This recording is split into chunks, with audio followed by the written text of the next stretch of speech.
What's going on, everybody?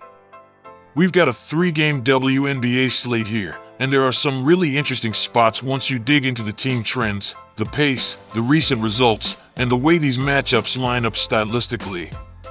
Let's get into it. First up, Phoenix taking on Toronto. Toronto comes into this one with a lot of momentum after an absolutely historic performance in their last outing. They put up 125 points, which is the most points any team has ever scored in a single game in WNBA history. That's not just a good offensive game, that's a statement performance. On top of that, they've also won 2 of their last 3 games, so the form is starting to trend in the right direction. Phoenix has won 2 of its last 3 as well, but the vibe around those wins has been very different.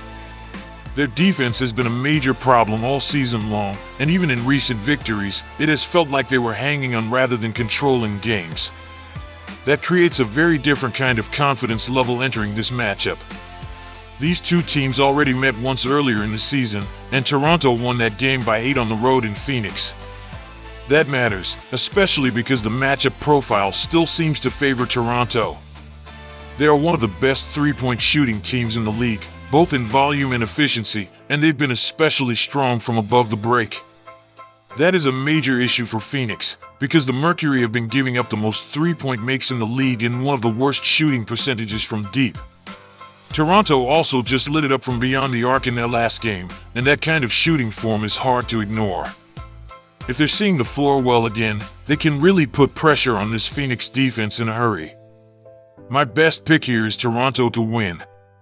The line has already started moving, but the home team still looks like the stronger play to me. For the total, I lean over 174.5. Toronto plays at one of the fastest paces in the league, and Phoenix has shown enough offensive capability to contribute if the game opens up. Next up, Los Angeles taking on Indiana. This is a really tricky game because the injury situation is a huge part of the handicap on both sides. Both teams are missing their floor generals, and that changes the feel of the game a lot. Indiana has also dropped 3 of its last 4, and even though the roster has more talent overall, the inconsistency has been hard to ignore. Los Angeles has had an even rougher defensive profile all season long. That side of the ball has been a major issue, and the offense hasn't exactly been steady either. They did manage to score 97 last time out, but that game was also shaped by the defensive problems on the other side and a lot of pace-driven scoring.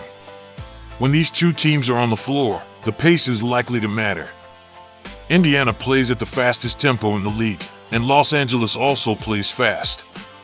Even with injuries on both sides, the style of play still points toward a higher possession game with more transition chances and more broken plays. That makes the full game total interesting, but the cleaner angle may be on the team scoring side.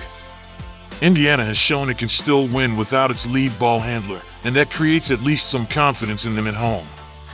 Still, laying a full number with a team that has been this inconsistent is not ideal. For the side, I'd give a slight lean to Indiana, but not enough to call it a strong play. But my best pick here is over the total. The pace is there, and both teams have enough volatility to create extra scoring chances. Last game on the card, Atlanta taking on Seattle. This is a very interesting scheduling spot. Atlanta is coming in off a tough road loss, and they're in the 3rd leg of a 4-game road trip. On top of that, this is a back-to-back spot, which makes fatigue a real factor. That kind of scheduling stretch can start to show up late in the game, especially against a team with size, athleticism, and versatility. Seattle, meanwhile, just pulled off a big upset over New York, so the confidence is probably pretty good right now. At the same time, this is their 3rd straight home game, and they also have several days of rest coming up after this one. That gives them a nice little window to push here before the schedule eases up. This is the kind of game where the number really matters. If Atlanta opens as a bigger favorite and the line gets into that higher range, Seattle starts to look more attractive because of the home schedule spot, the rest advantage after the game, and the chance to exploit Atlanta's fatigue late. Seattle is also a young, versatile team, and that can matter a lot in these spots. Atlanta's front line is going to have to deal with that athleticism, and if the game gets into the second half with tired legs, that could tilt things toward the home side. My best pick is Seattle if the number gets to 7.5 or more. If the line stays lower than that, I'd rather stay off the side. For the total, I don't have as strong of a red, so I'd focus more on the side depending on the number. So here's the board for Saturday. Toronto is the side I like most in that first game. They've got the home floor edge, the momentum, and the cleaner matchup profile coming in after that huge offensive explosion. When a team puts up history-making numbers like that, it's hard not to keep riding the hot hand, especially when the other side has been so shaky defensively all year. I'm also looking at the over in Phoenix and Toronto.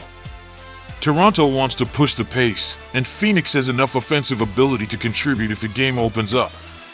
Even though Phoenix plays slower, Toronto's style at home can drag this game into a more up-tempo flow. With the way Toronto has been shooting, the scoring environment makes sense. In the Los Angeles and Indiana game, I'm only giving a slight lean to Indiana on the side.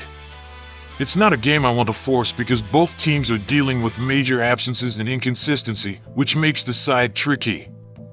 Indiana has more overall talent, but the number matters here, and laying too much with a team that has been unreliable is not my favorite spot. The better look in that game is the over. Both teams play fast, and even with the injuries, the pace still points to extra possessions, more transition chances, and more scoring opportunities. That kind of style can help push the game beyond the number even if the efficiency isn't perfect. For the last game, Seattle becomes interesting if the line gets big enough. That's really the key. If the number climbs into that 7.5 range or higher, then Seattle starts to make sense because of the home spot, the rest advantage coming after the game, and Atlanta being on a back-to-back in the middle of a road trip. That's a scheduling edge I don't want to ignore. If the line stays lower than that, then I'd rather stay disciplined and avoid forcing it. That's why the best approach there is to stay selective and only step in if the number gives us enough value. Atlanta is a solid team, but fatigue can matter a lot in this type of spot, especially against a young, versatile home group. The biggest edges here are coming from pace, shooting matchup advantages, and the scheduling spots. Toronto's offensive explosion is the clearest storyline on the slate. Indiana and Los Angeles should bring a fast-paced game with plenty of possession volume.